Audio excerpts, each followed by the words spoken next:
Thanks, everyone, for coming tonight. I'm a Cancer Sun, Gemini Moon, Sag Rising, a Hermetician. I have Mercury conjunct Uranus in Cancer. Today's talk is on the life of Brian Jones, the founder of the Rolling Stones, a multi-instrumentalist, singer, songwriter, a story of a revolutionary musician ahead of his time. We'll look at the progressions active at the time of his premature death and the events leading up to his misadventure, as noted on his death certificate. My astro analysis will be primarily focused on the strongest and weakest planetary vibrations of the charts presented through the astrodynes, harmodynes, and discordynes, where there is a high percentage of either power, harmony, or discord, respectively. Astrodynes are a unique tool to the Church of Light Horoscope 2020 program. The tool measures the planets, houses, and signs by their vibratory tone, the tone quality, their essential dignities, mutual reception, and aspects as presented by ZZ Zane in Course 8 Horary Astrology. If this was a lesson, a teaching class, I would follow an ordered approach, but this is a story, and my delineation follows the path of the story. An astrological scoop. Brian Jones, Lewis Brian Hopkins Jones, was born February 28, 1942 in Cheltenham, England. He was the founder and band leader of the Rolling Stones, originally a covers blues band created on July 12, 1962. Astro Databank provides a time of birth at 7 p.m. with a Rodin rating of C, caution, meaning no recorded birth time. Accurate delineation is dependent on the actual birth time. There is no information on the net as to where the 7 p.m. came from that I could find. I therefore took the event dates from 1961 to 1969 and ran transit progress charts to see if the ruling planet of the houses concerned, the Department of Light, played a part in the event. I then took it one step further for validation. I chose what I thought was the tipping point in his career with his band to see if a major progressed, minor progressed, and transiting planet or planets triggered the event in question. The event was Brian's second drug charge on May 21st, 1968.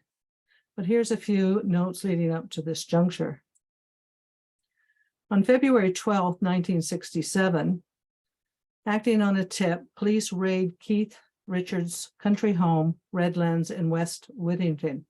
Mick got 3 months, Keith 1 year. Appeals got them off, but both spent 3 nights in jail before their motion of appeal was granted. Who tipped off the police? Brian's first drug charge was on May 10th, 1967. The police had a search warrant. Brian is charged with possession of cannabis. Uncanny that that's the same day Mick and Keith were appearing at a preliminary hearing as a result of their bust on February 12th. On October 30th, Brian pleads guilty, receives 12 months, 1 night in jail. His appeal is set for December 12th. He received 3 years probation and a fine of £1,000 sterling. On May 21st, 68, the police bust into Brian's flat, find 44 grams of cannabis resin. He is released on £2,000 bail pending trial. Les Perrin, the Rolling Stones publicist and PR man at the time, had called Brian earlier to advise him. A friend said he was going to be busted. The episode pointed to a deliberate and cruel attempt to crush Brian. It also made it tougher for him to get a visa needed for the band to tour the United States. The bust did affect Jones' standing with the group because his criminal record would keep him from playing on the Rolling Stones' 1969 American tour. The raids worsened Jagger and Jones' relationship, with Jagger increasingly blaming Jones for its occurrence, with Jones publicly bragging about his drug usage. With Brian's Jupiter and Gemini conjunct his MC, he would have loved the limelight, the fame, and most likely enjoyed a bit of exaggeration and ego inflation. I'm trying to confirm the 7 p.m. birth time works. I've color-coded the aspects. Here I'm looking at Neptune, the 12th house, the ruler of his 12th house, the sun. The first house is self-worth, Venus, ruler of the house of law, and how he thinks, Mercury.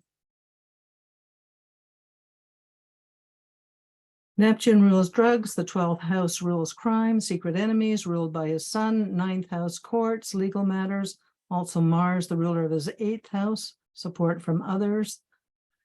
Or Uranus is the ruler of the 6th house of what he does on a day-to-day basis.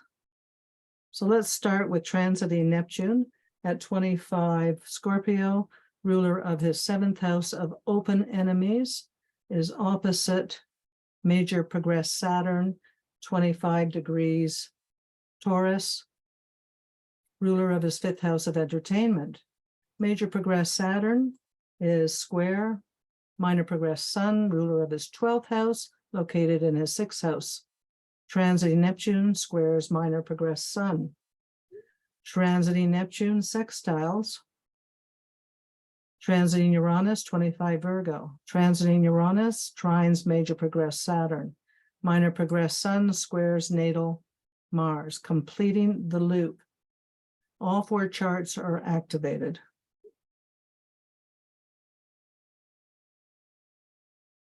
Major progress Mars, the 8th ruler at 11 degrees 40 Gemini. The middle wheel was conjunct his minor progressed Mars at 11:47 and conjunct his natal Jupiter at 12:17 Gemini, with the transiting ascendant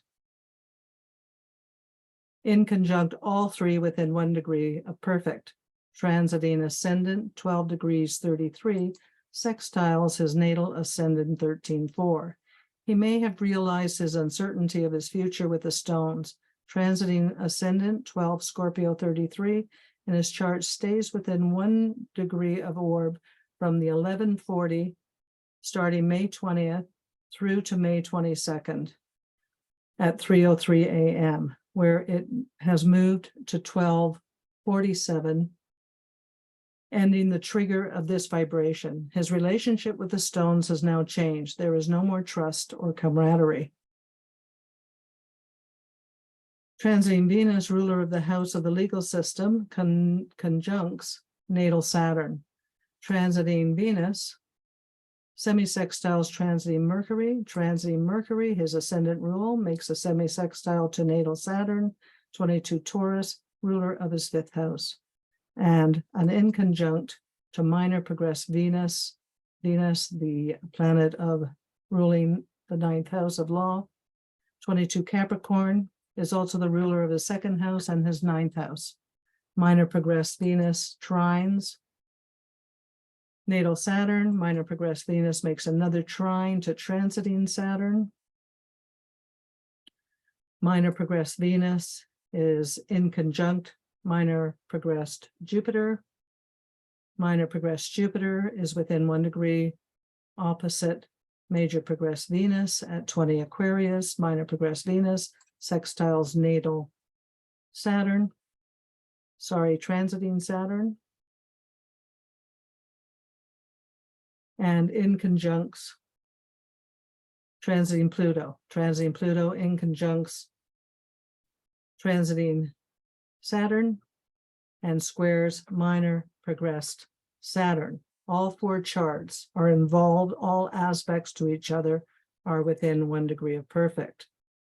Transiting Venus, transiting major progressed Venus, transiting, minor progressed Venus,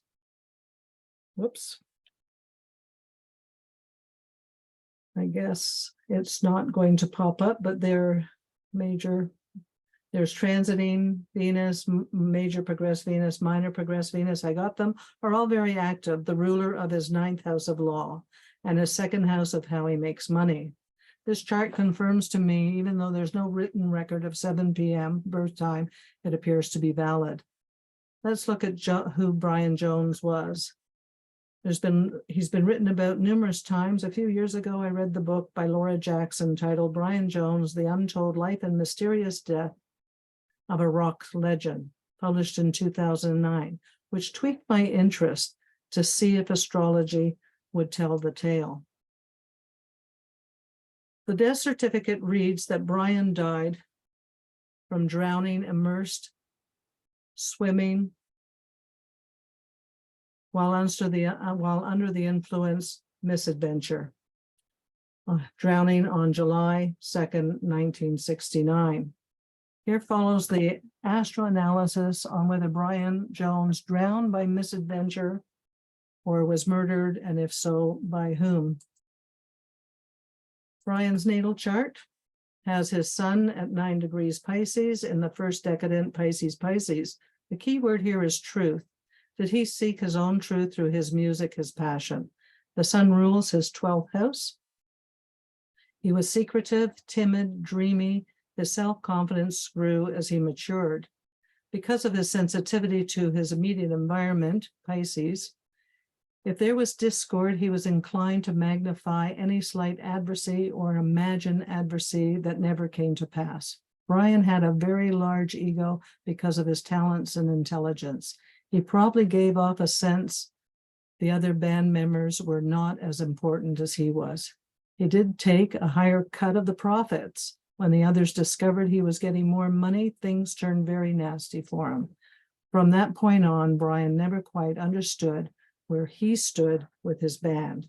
He was now vulnerable. With the sun in the 6th, one's health can be compromised. Brian suffered all his life with asthma. When 4 years old, he developed croup which left him prone to bronchitis and asthma. He carried several inhalers with him at all times. The keywords described in Laura Jackson's book that describes sun in Pisces, quote, Brian was incredibly lonely, very shy, a soft touch. He was an excellent swimmer, winning medals in school competitions.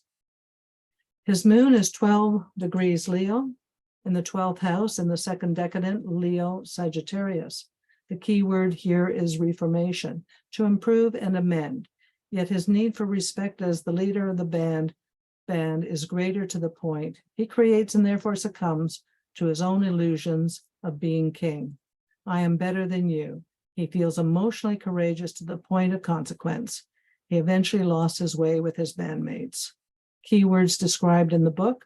He is exquisitely beautiful as a child. He was exquisitely beautiful as a child. Startling blonde hair.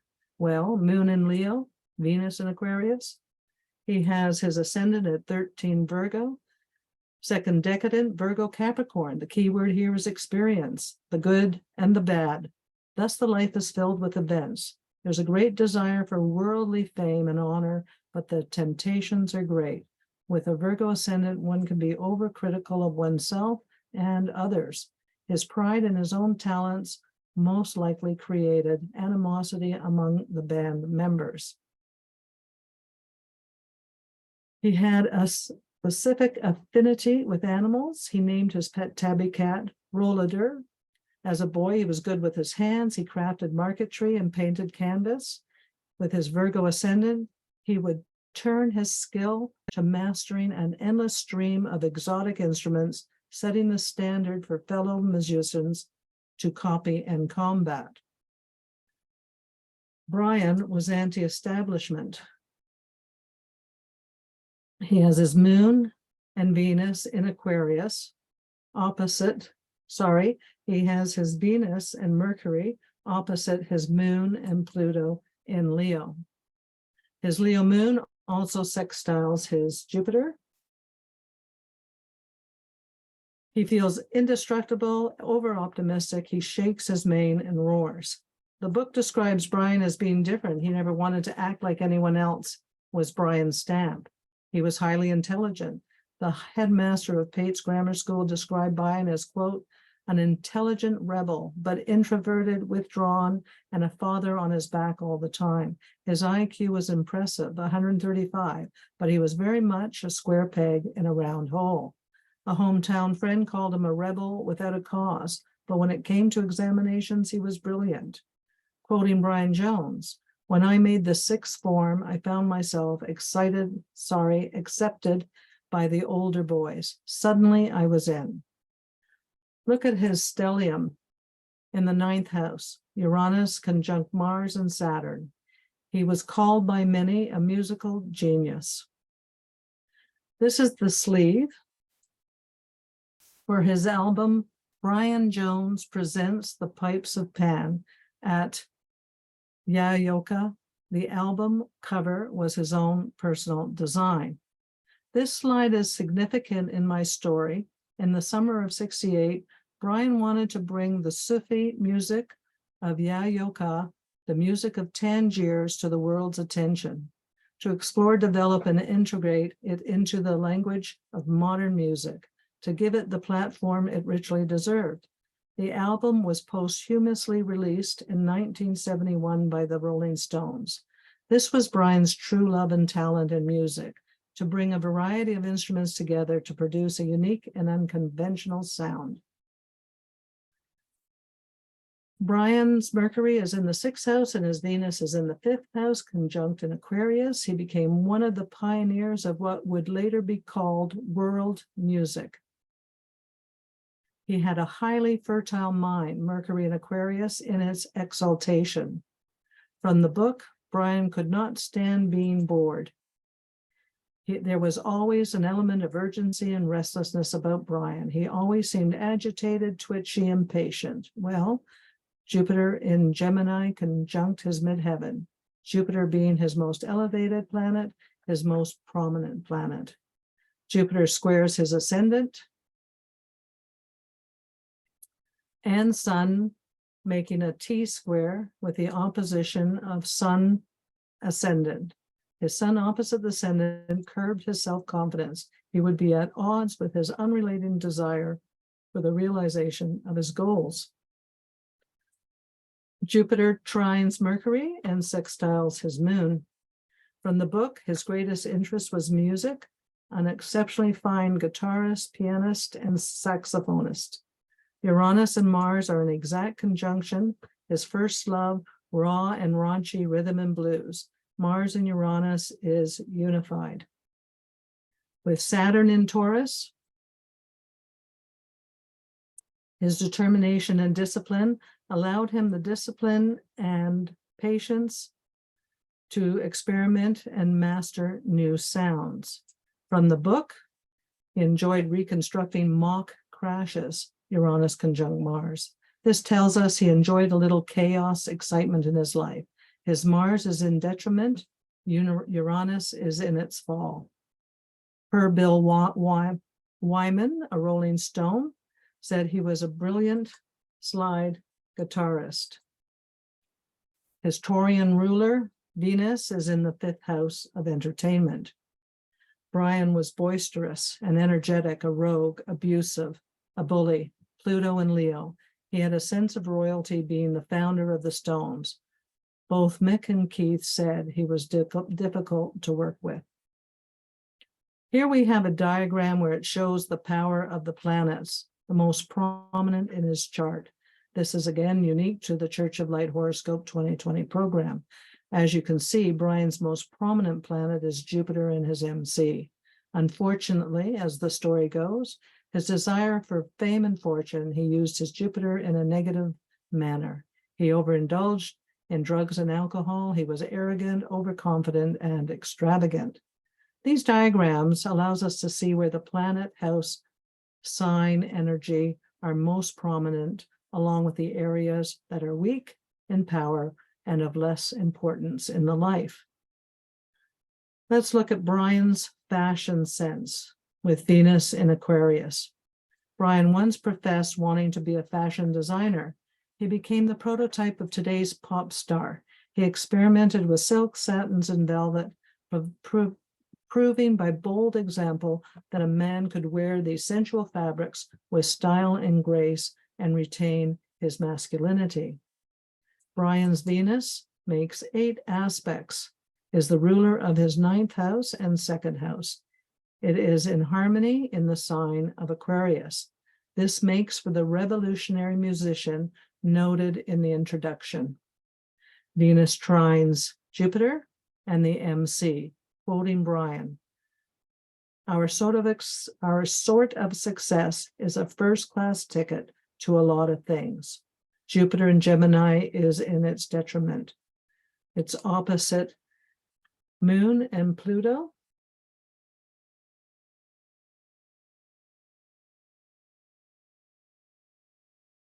And it semisextiles his Sun, in conjuncts his Neptune. Neptune is in its detriment, conjunct Mercury, and squares Uranus and Mars. Venus plays a very big role in his life. Brian was evolving in his music from R&B rock to psychedelic blues, whereas Mick and Keith were rooted in rock. Brian brought an orchestra to rock. In 1969, Brian was venturing into exotic and unusual instrumentation, which gave the Stones songs from the 60s a unique flavor. He was expanding their sonic vocabulary. A quote from Axel Valaquez on the top 10 best songs of BJ, Brian Jones. The song 2000 Light Years from Home, 1967, was a successful psychedelic experiment of the Rolling Stones. The sound effects that Brian brings to the song makes it revolutionary for its time. The song would be less strange and wonderful without the extraordinary mellotron played by Brian. The wonderful strings heard in the song are actually Brian on the keyboard. You hear the same sound in the song She's a Rainbow, unquote. Brian was the most creative and daring member of the band, leaving a lasting mark on the history of rock.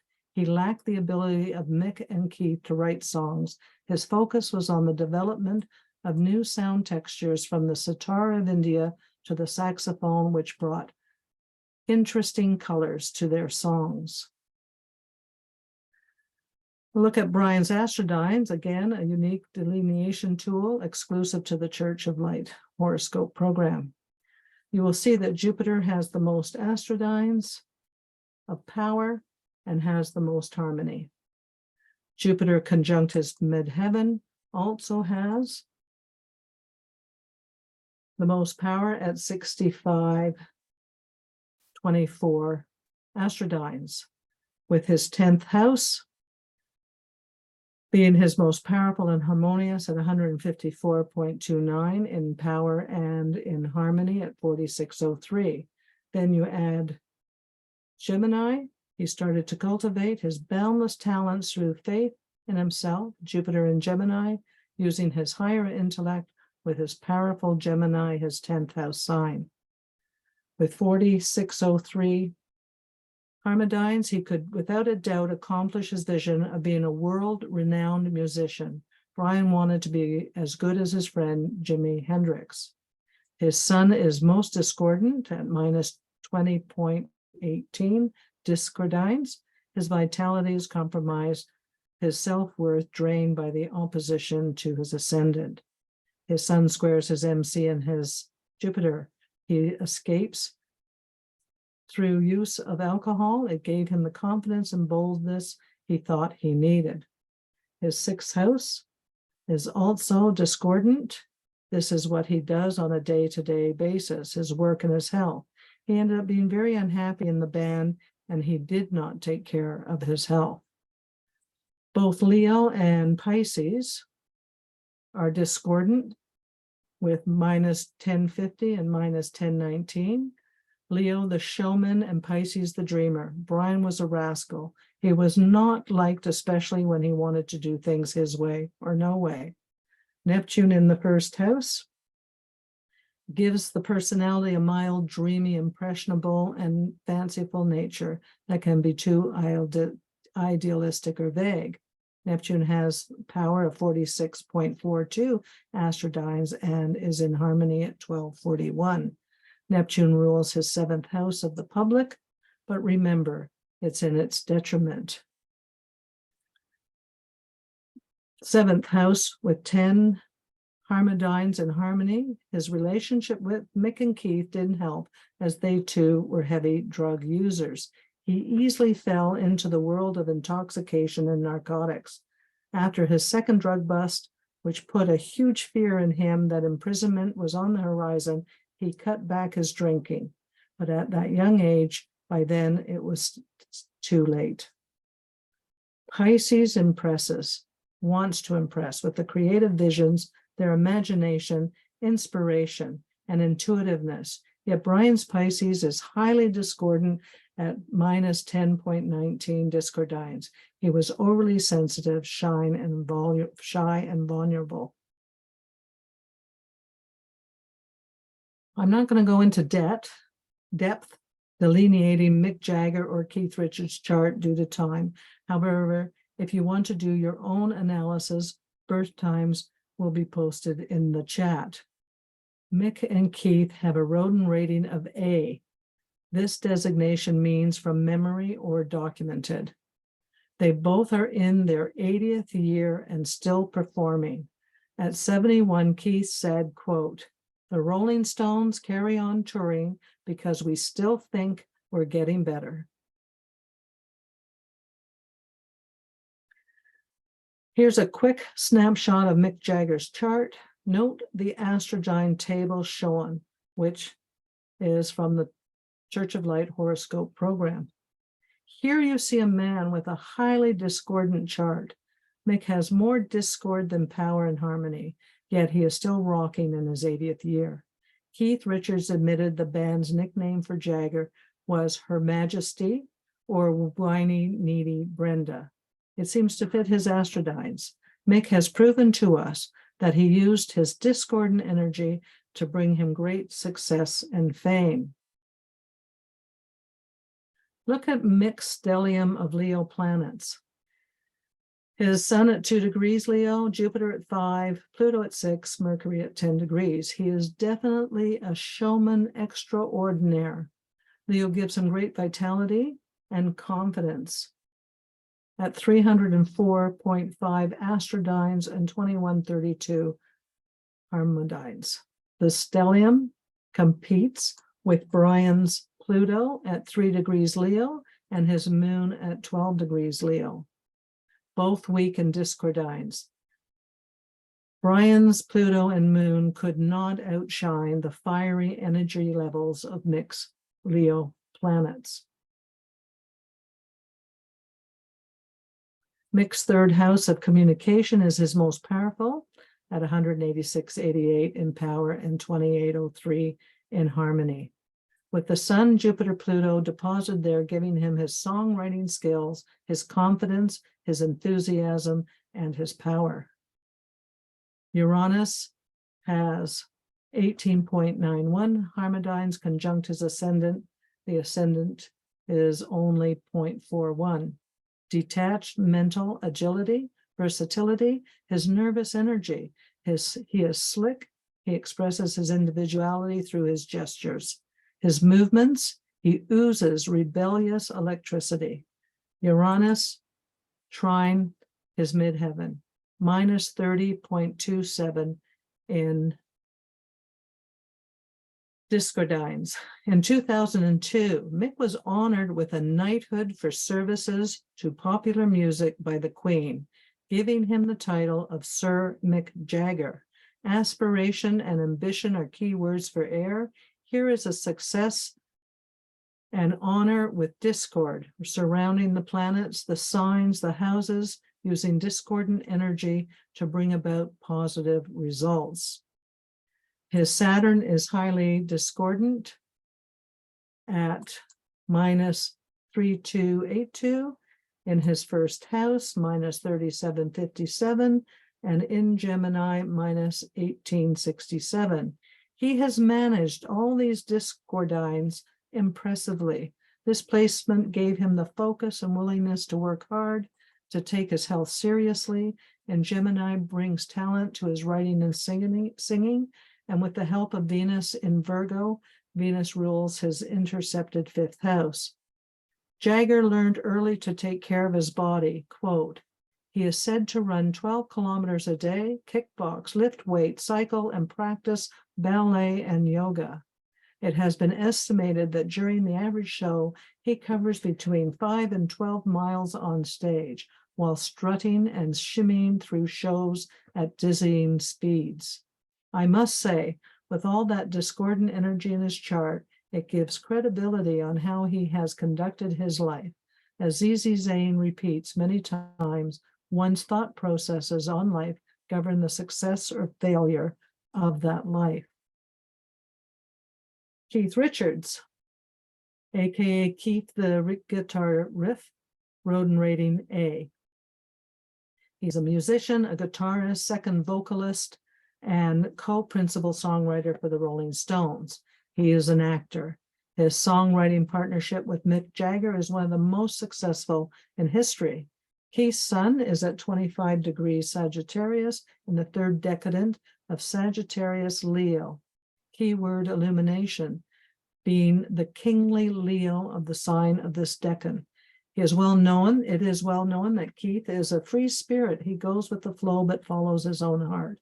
He has the ability to see things in perspective, but also pierce through the illusions of the Sagittarian leaning towards too much of a good thing and overindulgence.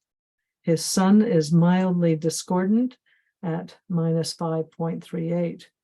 His sun is in mutual reception to Jupiter in Leo. Jupiter is his most harmonious planet at 24.16 harmodines, with a trine between the two. With all that Jupiterian, Sagittarian, ninth house magnetic energy, did you know that he has extensive personal libraries in both of his Sussex and Connecticut homes? In fact, he has so many books that he once considered professional library training to better manage his vast collection. Quoting Keith, "When you are growing up, there are two institutional places that affect you most powerfully: the church, which belongs to God, and the public library, which belongs to you. The public library is a great equalizer," unquote.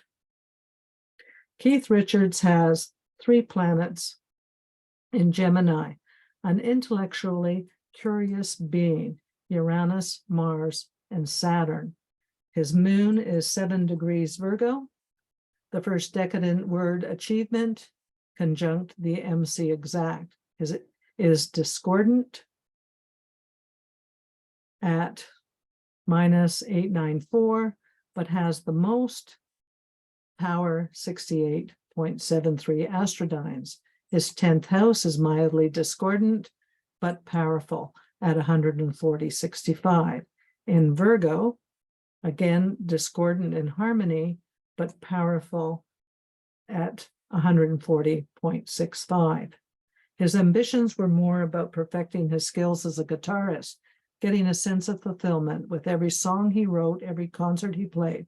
His moon is his most elevated planet in Virgo, conjunct his MC. He would practice in the studio at all hours to perfect his sound. Both he and Mick have Earth moons. His ascendant is 18 Scorpio, is the second decadent, Scorpio Pisces. Keyword here is responsibility.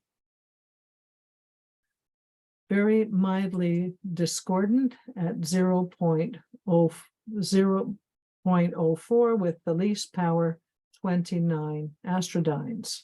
With Scorpio mildly harmonious, 5.77 harmodines, gives him that mad, bad, and dangerous to know persona. A music journalist attached this label to Richards, which comes from Lord Byron. Quite fitting. Richards has survived this label to this day. Could it be that even though he was a self-proclaimed drug addict, he was smart enough to know his limits, that he took his role as rock star seriously? His Venus is conjunct the ascendant 11 Scorpio in the 12th house. This placement also suits Lord Byron's epitaph. It also shows us his sexual appetite, his mystery, his music passion. He created this image which speaks volumes of a Scorpion Venus. Venus is in the 12th house, the hidden side of life, narcotics. Scorpio is all about the sensual delights, hence psychedelic drugs, heroin, and one's sexual appetite. With his sun opposite Saturn, he took his music career seriously. Whoops.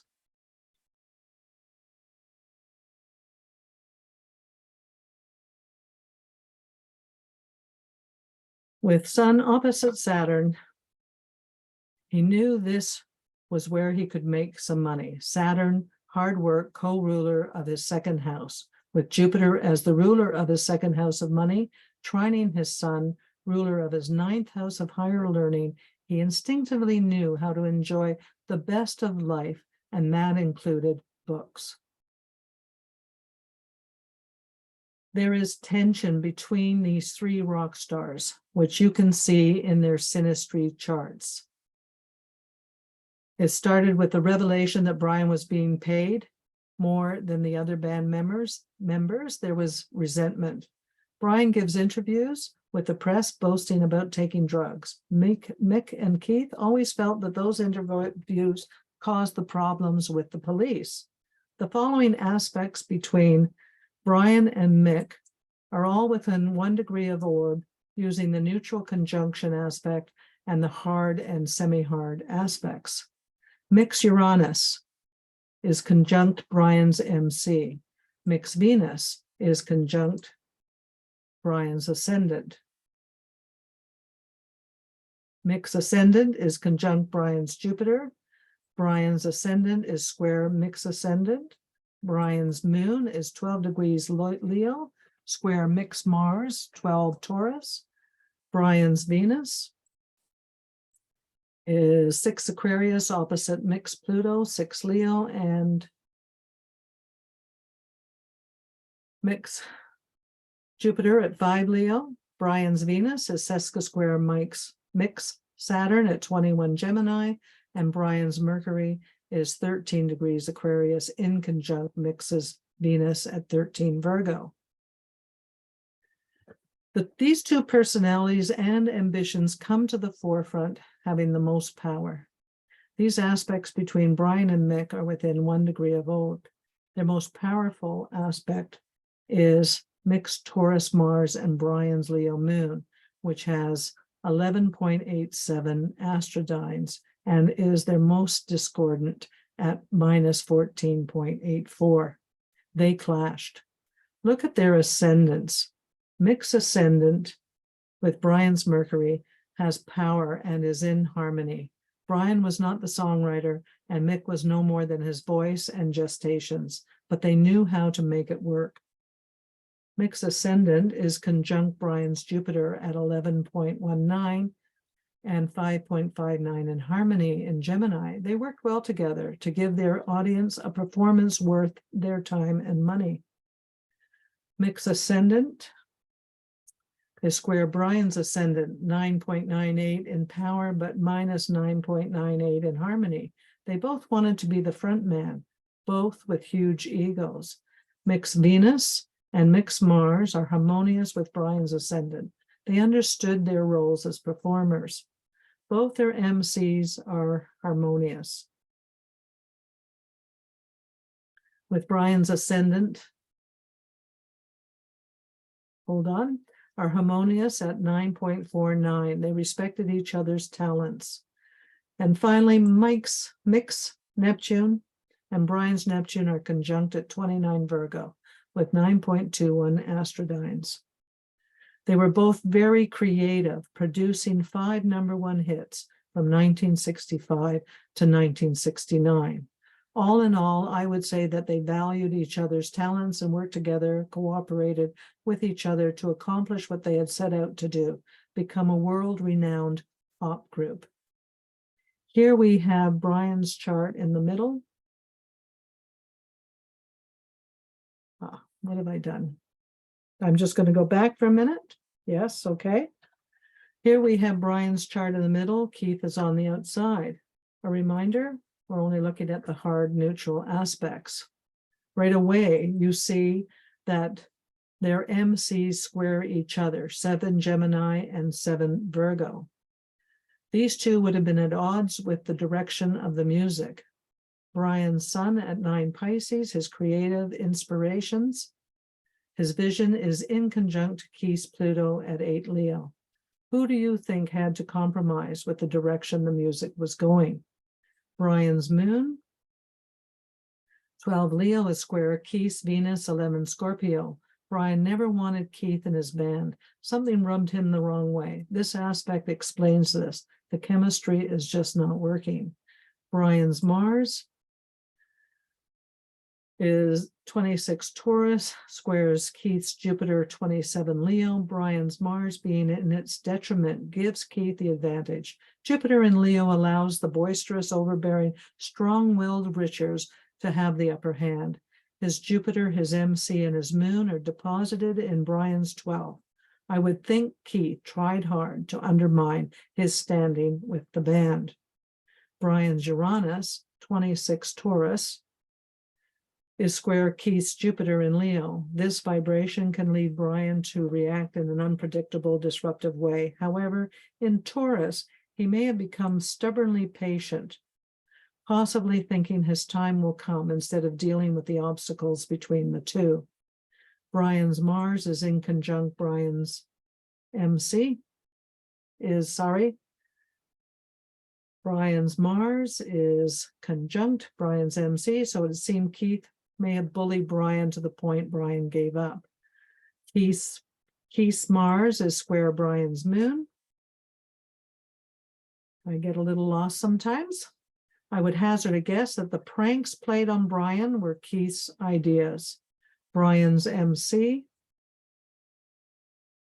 7 Gemini squares Keith's moon at 7 Virgo. Could Brian's logical mind let Keith's bullying carry on? Did Brian recognize Keith's dire desire to strive to be his best?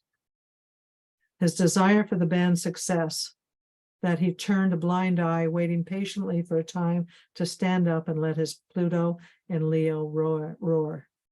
Both these musicians had a different vision for the direction of the band. Brian was leaning towards psychedelic blues, or Keith towards rock. Their MCs are square each other. Brian's Gemini is versatile, curious, willing to experiment, whereas Keith's Virgo is meticulous to the point of nitpicking. They did not like each other. I suspect Mick had to keep both in a congenial mood. There is so much going on with these three ego-intense individuals. All three have powerful angular positions. Brian's Jupiter is conjunct his MC, Mick's Uranus is conjunct his ascendant, and Keith's moon is conjunct his MC.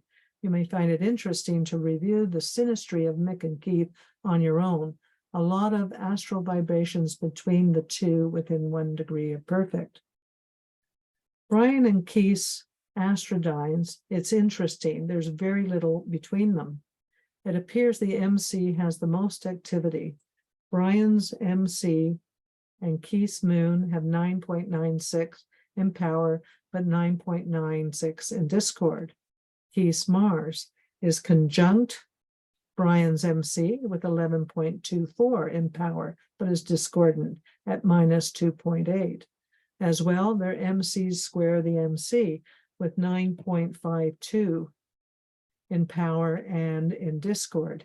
These aspects were discussed earlier and validates the animosity they had for each other when it came to their musical talents. Looking at the astrodynes, we see that their ascendant and their MC as the most powerful. Mercury, their most harmonious in Hermeticians. At the best of times, they would actually concur, be of the same mind. Venus is their most discordant at minus 14.58, yet with substantial power at 30.01. Brian appears effeminate with his love of fashion, whereas Keith is the opposite, who is the all-male version of a rock star. Houses 10 and 1 have the most power. It's all about ambition and their desire for success. The 10th house has 34.94 Hermeticians. Their least agreeable house is the 5th house, strangely enough, which suggests to me their ideas of entertaining the public are far off. The signs on their MC, Gemini for Brian and Virgo for Keith, are the most powerful, with the 10th house having the most harmony at 34.94. This contradicts the square aspect, so I would guess that they both put their careers first and foremost. The unhappy signs are Taurus and Libra. both -729 in discordines. Interesting that these signs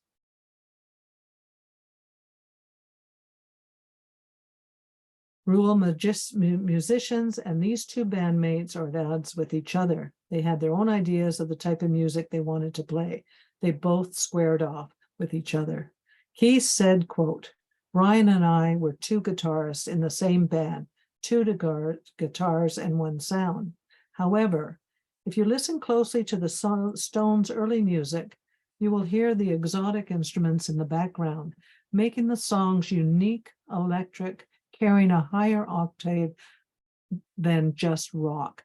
It was a time when the world was starting to get immersed in psychedelia with records. Brian was the musical genius behind these new sounds."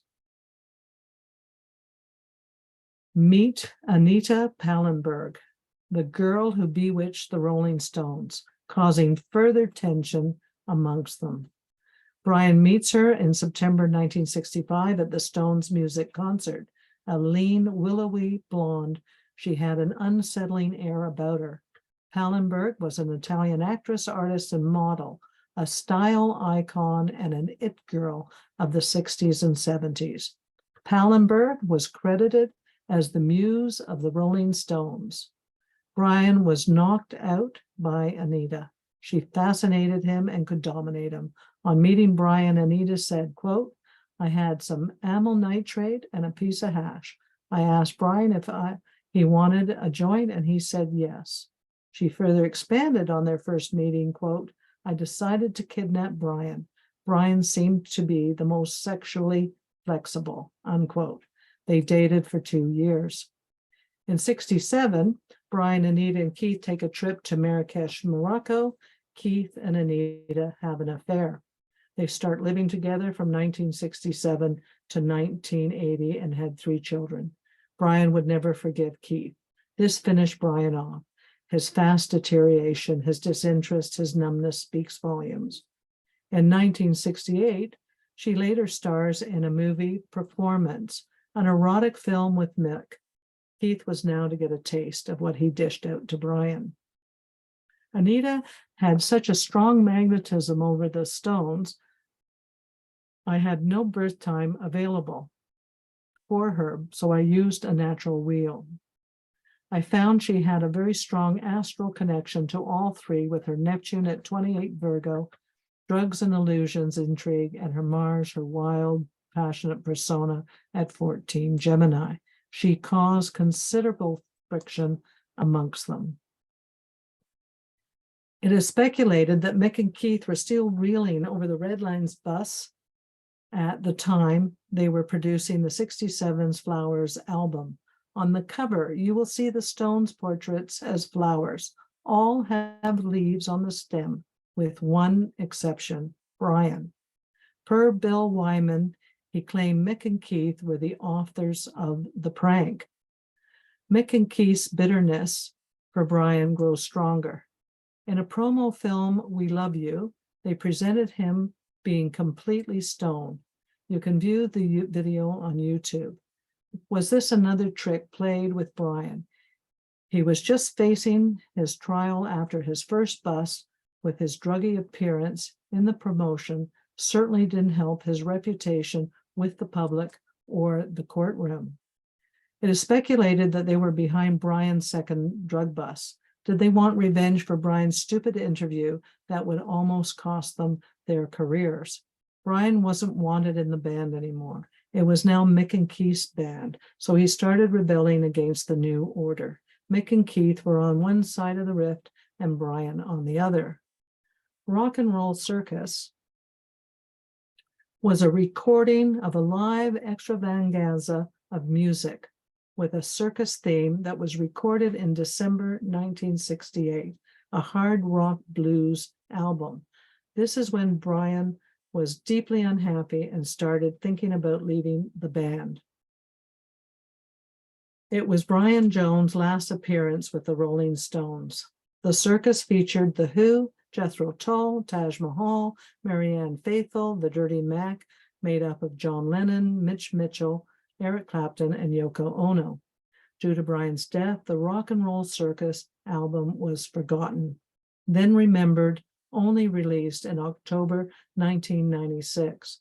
The chart position on the 1996 Billboard 200 was 92, a disappointment. At the end of 1968, Brian headed for Ceylon, taking Suki Porche with him. While in Ceylon, on a visit to an astrologer, Brian received a bizarre warning. Be careful swimming in the coming year. Don't go into the water without a friend. This is noted in Laura Jackson's book. Whether fact or fiction, she does not provide her source. His new home had a beautiful outdoor pool. January 69, Brian moves into Cotchford Farm. The property was the former home of A.A. Milne, author of Winnie the Pooh children's books. This is a start of a new life, new friends.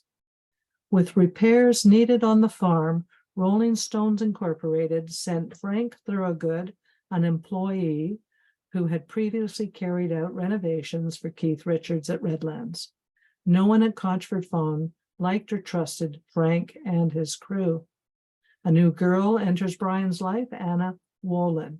She had met Brian in 1967, but didn't connect with him until early 1969.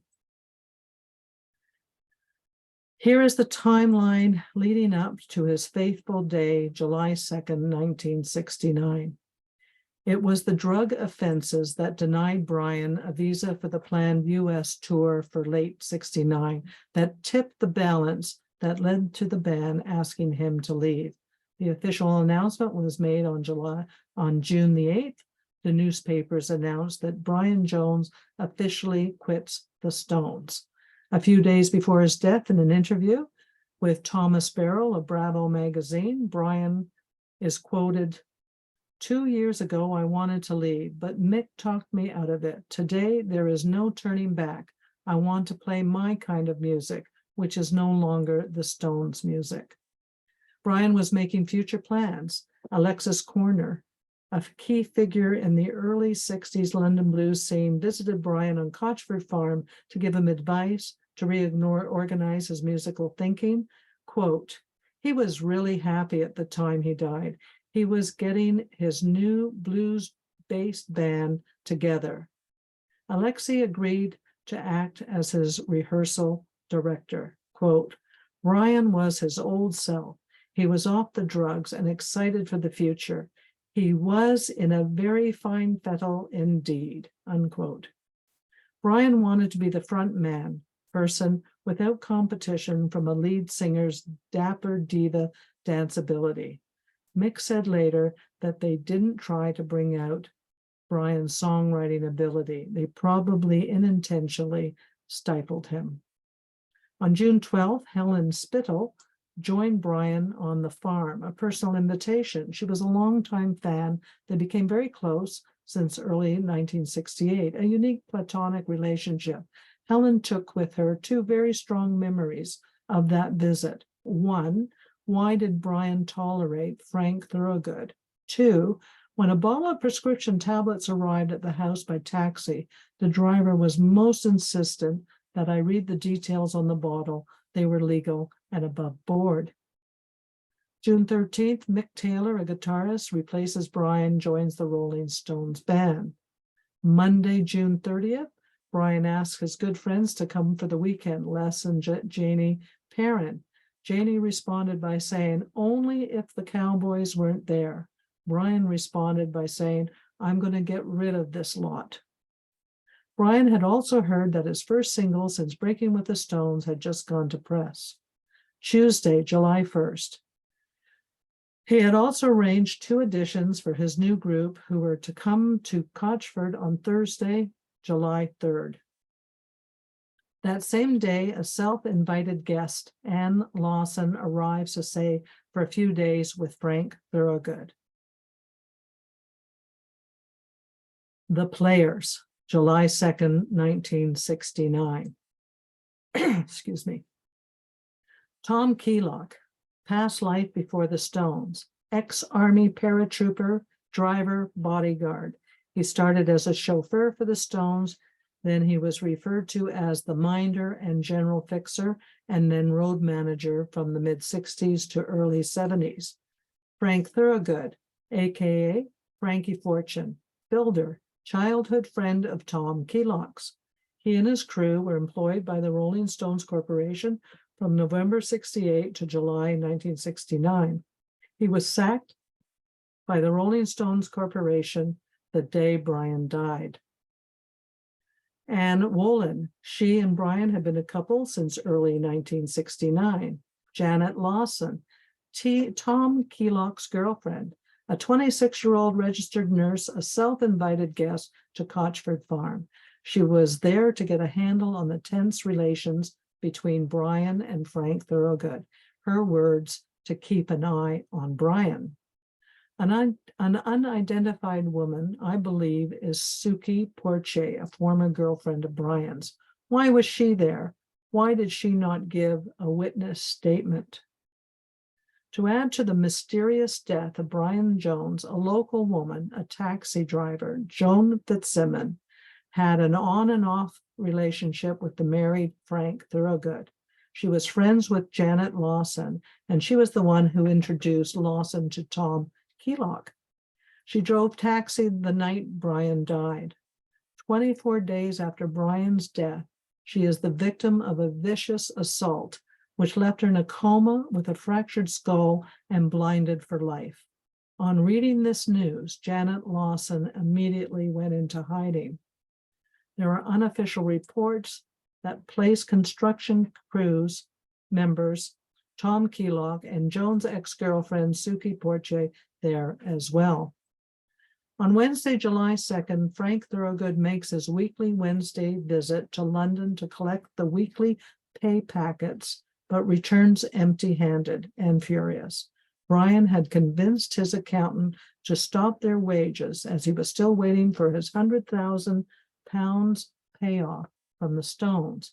He also wanted to look into the accounts. Jane stayed in Thorogood's flat above the garage all day until his return around 6 p.m. Brian receives a phone call from Tom Keylock midday to discuss Brian's future plans. Keylock was the first on the scene July 3rd, or had he been there the night before, staying in Thorogood's garage flat with his girlfriend Janet and Frank? The plot thickens. Brian and Tom Keylock's synastry. There is no birth time for Tom Keylock, but I'm using Brian as the main chart. Looking at the synastry between Brian and Tom, this is what I read into it. I'll start with Mars.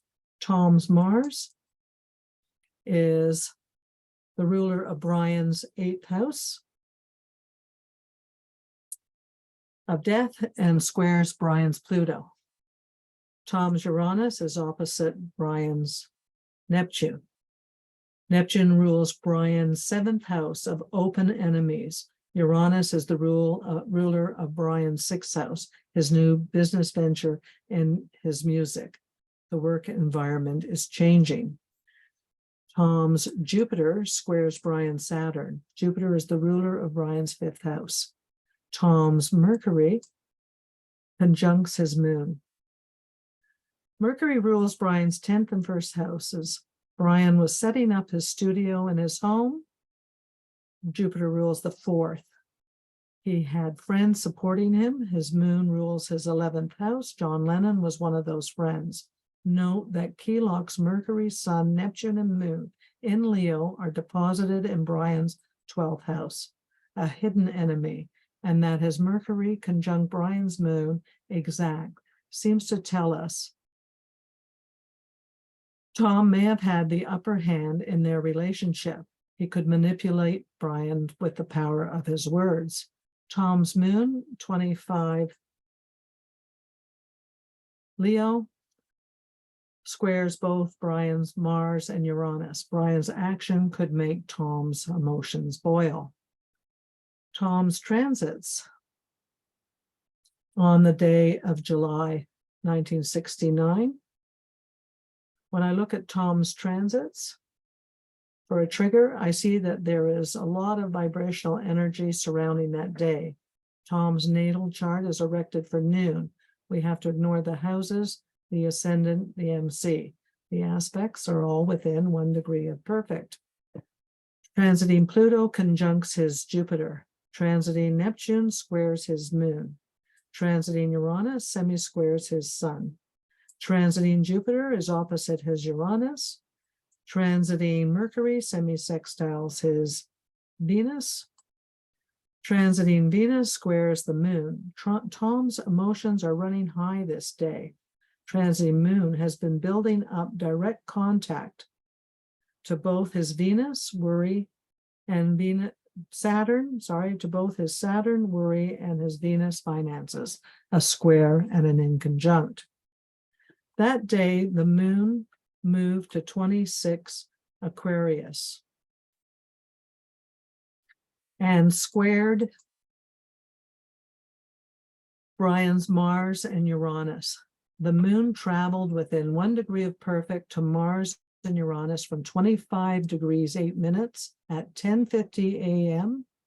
to 27 degrees 37 minutes at 3:50 p.m.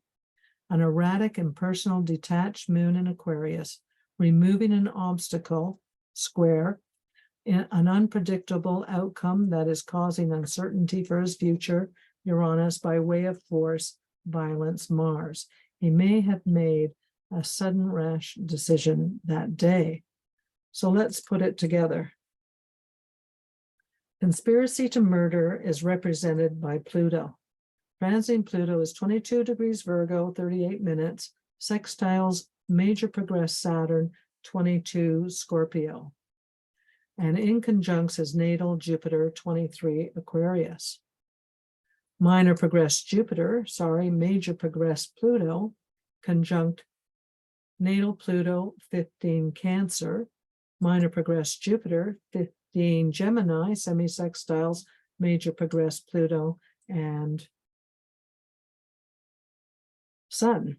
Pluto, major progressed and natal Pluto, and semi-sextiles his natal Sun.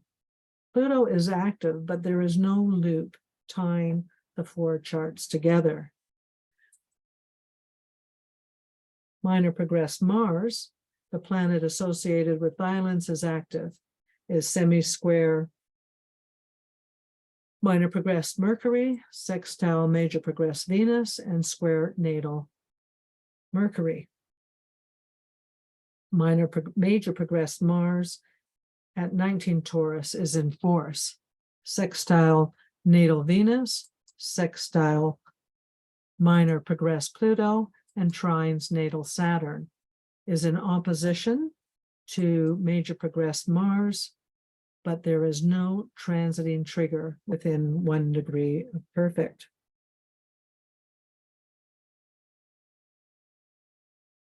However, we have the transiting moon, 20 degrees Aquarius, 27 minutes, and transiting Mercury at 20 degrees Gemini, 48 minutes. Hit all 4 charts with the major progressed moon, the minor progressed moon, and Pluto, and the natal Saturn, triggering this event. His emotions were high with his 3 moons activated, his thinking on alert. Transiting moon, trines, transiting Mercury. Transiting Mercury squares major progressed moon. Transiting Mercury, semi-sextiles minor progressed Pluto and moon. Minor progressed moon and Pluto trines major progressed moon. Minor progressed moon and Pluto in conjunct transiting moon. Transiting moon sextiles, semi-sextiles major progressed moon. Transiting moon squares natal Saturn. Natal Saturn trines major progressed moon. Natal Saturn trines minor progressed moon and Pluto. Transiting Mercury in conjuncts natal Saturn. Minor progressed moon and Pluto conjunct natal Venus. And finally, Major progressed Mars is in opposition to natal Saturn. All four charts are connected and looped together. Was he making false entries in the books as Frank Thorogood allegedly was? Was Brian a threat to the stones? Did the fixer for the stones take care of a problem? Did he have someone else do the deed? This chart certainly tells us that he was involved. Notice the grand water chime.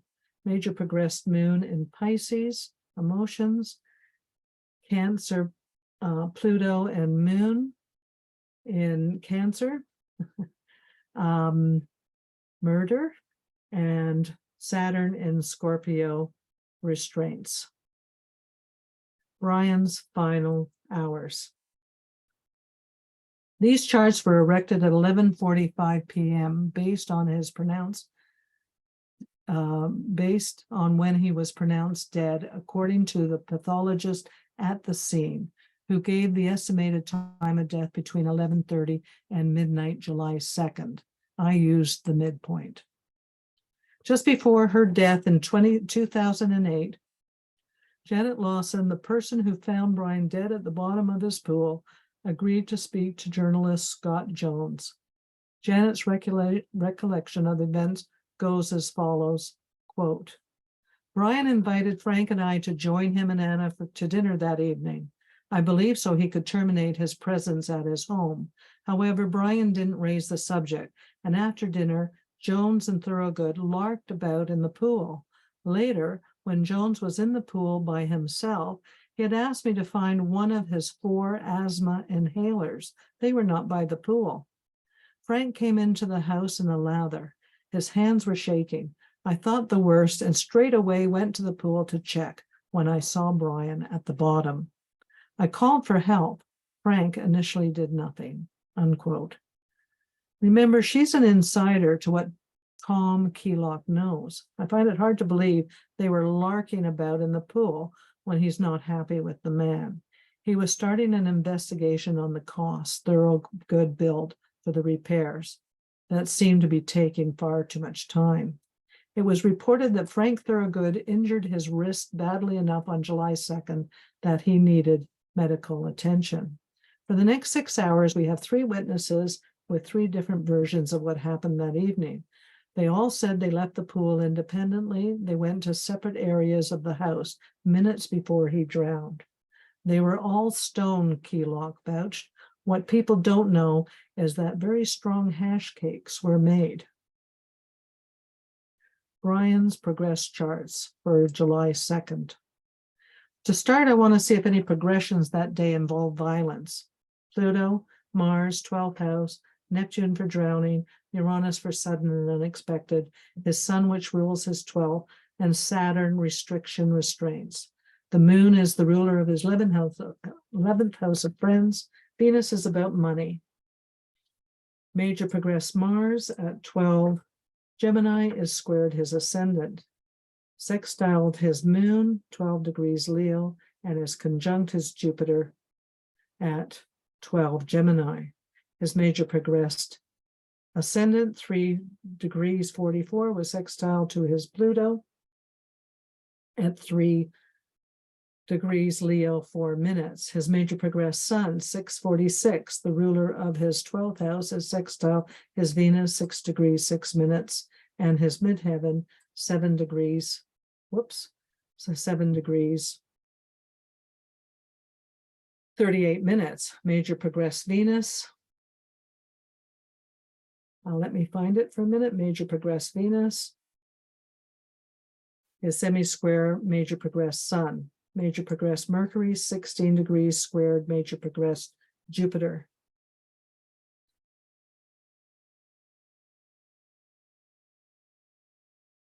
Major progressed Uranus. I am off key here.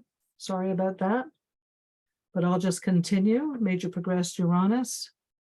Which one was that one that just went back? Yes, major progressed Uranus, trine, ruler of his 6th house of health, is trine major progressed Neptune, sudden occurrence involving water. Brian's major progressions were in force that day. His progressed moon is at 11 degrees Leo, 30 minutes, has just entered his 12th house of mischief and misadventure on June 25th, and is conjunct his natal moon 12 degrees 4 minutes within 1 degree of perfect. He has the important major progressions to indicate an event is possible. So putting it all together, the 4 charts all together, my next step is to see if there is a transiting planet triggering the progressed planets and the natal planets. So let's start with Neptune, since his death certificate states death by drowning. Transiting Neptune is opposite natal Mars and Uranus, and opposite transiting Venus. Transiting Venus sextiles minor progressed Sun and minor progressed Mercury. Minor progressed Sun sextiles natal Mars and Uranus. Minor progressed Mercury sextiles major progressed Saturn. Transiting Venus is conjunct major progressed Saturn. Major progressed Saturn is conjunct natal Mars. Transiting Neptune sextiles minor progressed ascendant. Minor progressed ascendant trines Venus, trines major progressed Saturn, and trines natal Mars. Transiting Neptune trines minor progressed Sun, tying it all together. I'll just do that one again. Transiting Neptune trines minor progressed Sun, tying it all together. Look at the vibrational energy, all connecting transiting Neptune, a major key planet in this event, and they are all looped together. Next is transiting Pluto, which represents betrayal, treachery, violence, murder, and transiting Saturn, which represents restraints, disabling, in this case, being hostage to the energy of power and control. Transiting Pluto in conjuncts major progressed Venus. Major progressed Venus semi-squares major progressed Sun. Major progressed Sun semi-sextiles transiting Saturn. Major progressed Sun sextiles his MC. Major progressed Sun sextiles his natal Venus. Transiting Saturn semi-sextiles his midheaven. Transiting Saturn squares minor progressed Pluto. Transiting Saturn squares natal Venus. Minor progressed Pluto sextiles the MC. Minor progressed Pluto is opposite natal Venus. Minor progressed Pluto semi-squares transiting Pluto. And transiting Pluto, violence makes an exact trine to Brian's natal Saturn restraint. Pluto ties in all 4 charts. Next is the Sun, transiting Sun. The Sun plays an important part in this tale since it rules his 12th house of crime. Transiting Sun, 10 degrees, 52 minutes. The ruler of his 12th house is semi-sextile, major progressed moon, semi-sextile, major progressed moon at 11 degrees, 31 minutes. Major progressed moon sextiles major progressed Mars at 12:20.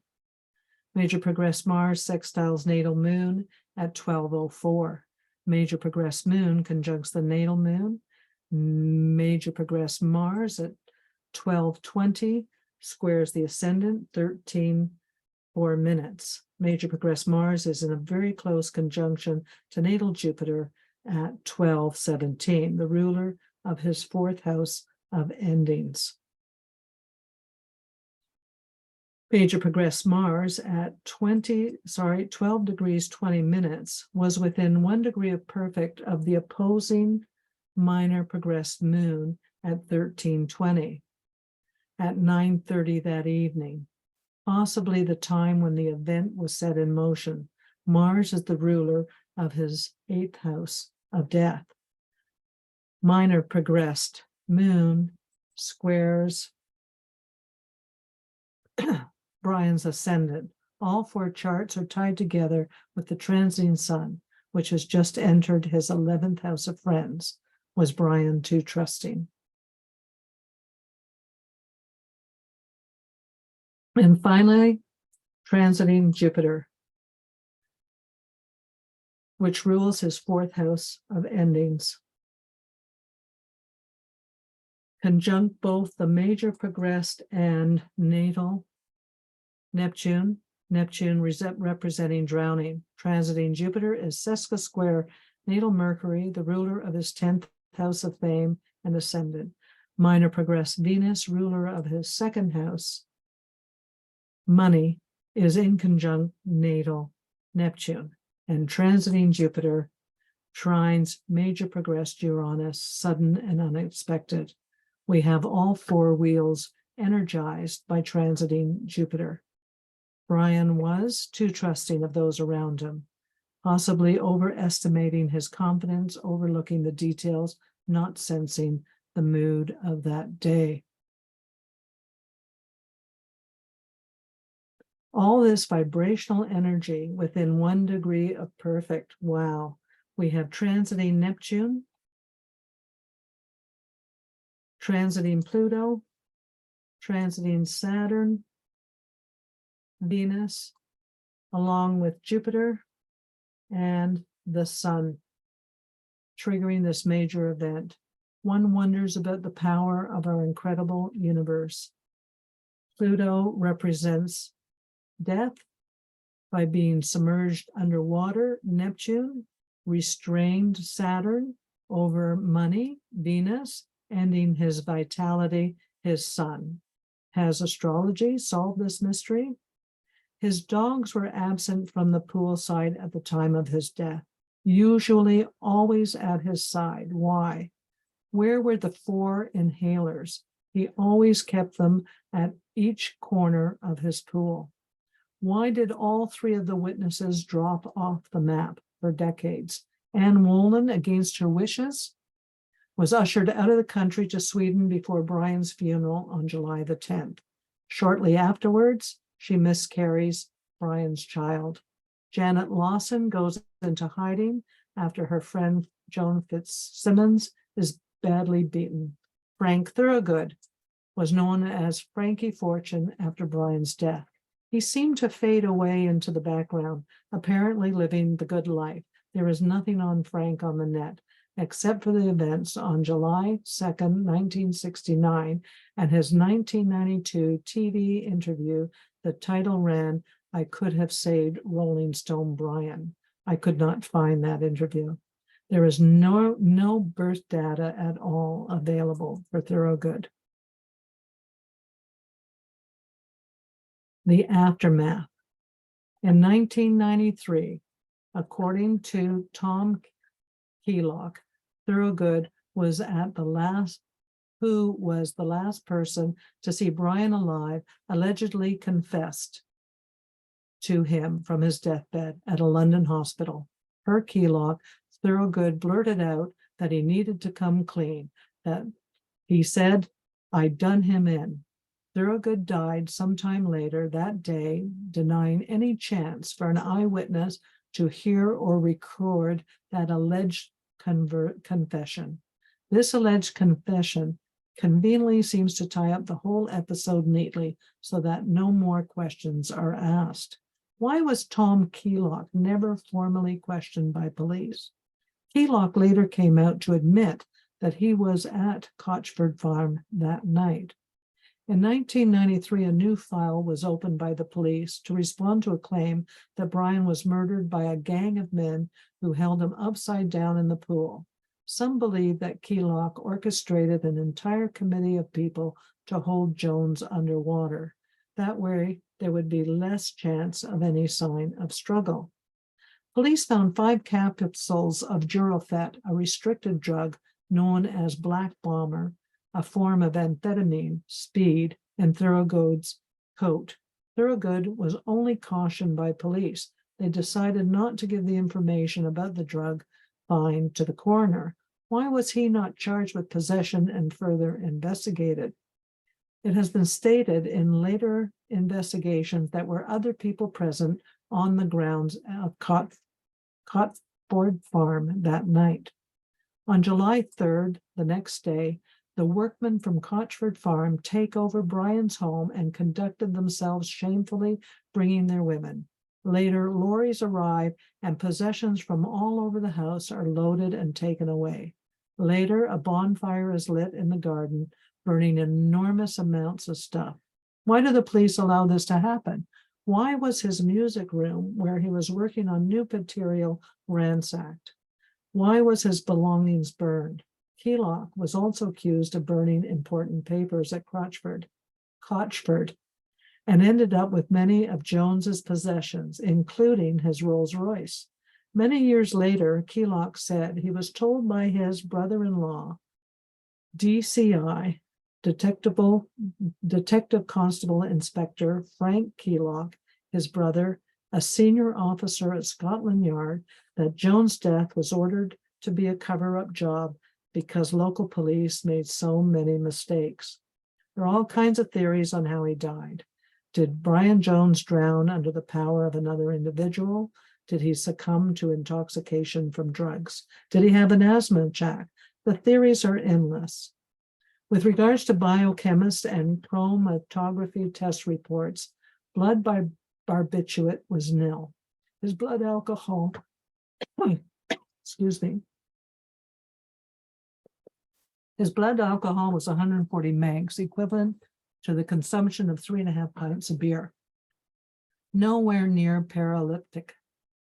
No amphetamine, methadone, morphine, methadone, or isopropyline in his organs. However, 2 dense spots, one yellowish orange, the other purple, were found, not identifiable.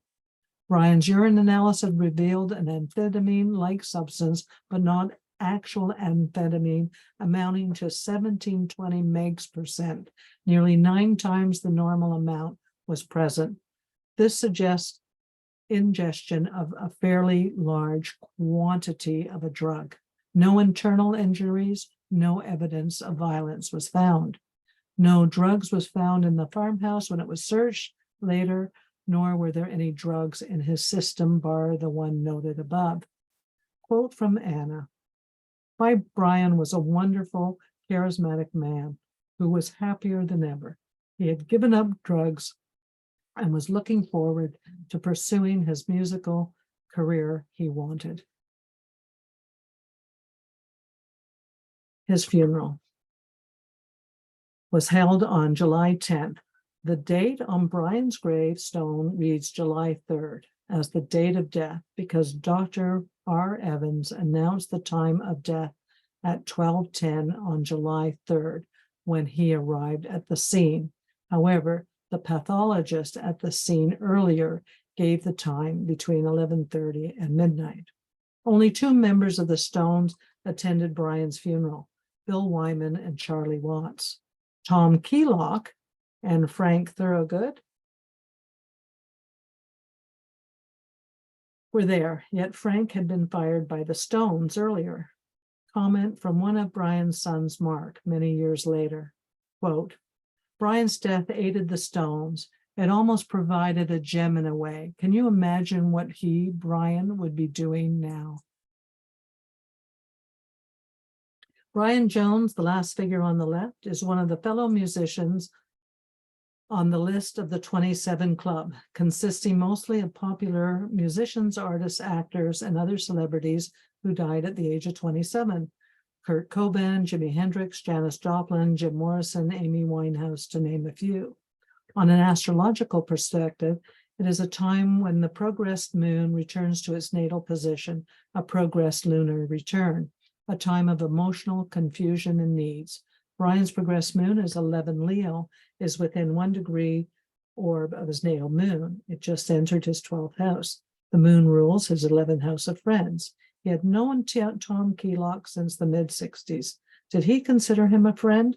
Would Tom's Mercury make an exact conjunction to Brian's moon in the 12th house and his progressed moon Did Brian trust him enough to confide in him his plans to fire Thorogood and start an investigation on Thorogood stealing from him?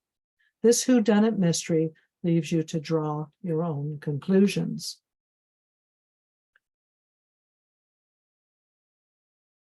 Listen to Lady Jane to hear the dulcimer, and I'm waiting. All these songs are available on YouTube. Listen to Backstreet Girl, a waltz rhythm with acoustic guitar and accordion, a song of musical beauty. Listen to We Love You, the great orchestra which gives the song a brilliance for the loudspeaker sounds and mellotron and Arabian horn. Listen to Something Happened to Me Yesterday, where Brian demonstrates his mastery of breath with instruments such as trumpet, trombone, saxophone, and tuba. Listen to Under My Thumb, where Brian's riff on the marimba, an instrument rarely found in rock music, gives a unique touch and rarely seen as a main riff in melody. Listen to The Last Time, when Brian plays the Hindu instrument tempura. Listen to the album Aftermath, which has Brian's stamp all over it. Brian can also be heard as co-vocalist on the track It's Not Easy. Hard on the heels of Aftermath, their single Paint It Black sent his standing amongst his peers soaring, a masterpiece with Brian's sitar and tempura. He should be remembered as someone who mattered. The late Brian Jones was a respected musician. Sadly, we'll never know how that new band he was putting together would have resonated. A bluesy, electronic, Moroccan sound where he would have emerged all that vibration into one track. We lost a musical genius of his time. Thank you, everyone, for listening on this astro analysis of Brian Jones. Its purpose was to show you how important progressions are. They are key to all predictive astrology. And finally, please remember to donate when you can to the Church of Light. We're always grateful for your contribution. Over to you, Vega. Thank you, Laurie. That was awesome. Wow. 9:33. Quite I did it in an hour and a half. story. I'm just, it was a lot to put all in an hour and a half. Yes, I can And see that. Yeah. I hope everyone enjoyed it. Yes, thank you very much. There's so much information there. The astrology is fascinating, just fascinating. It is. I'm going to go ahead and do the closing ritual so you can take a little break there, Miss Laurie.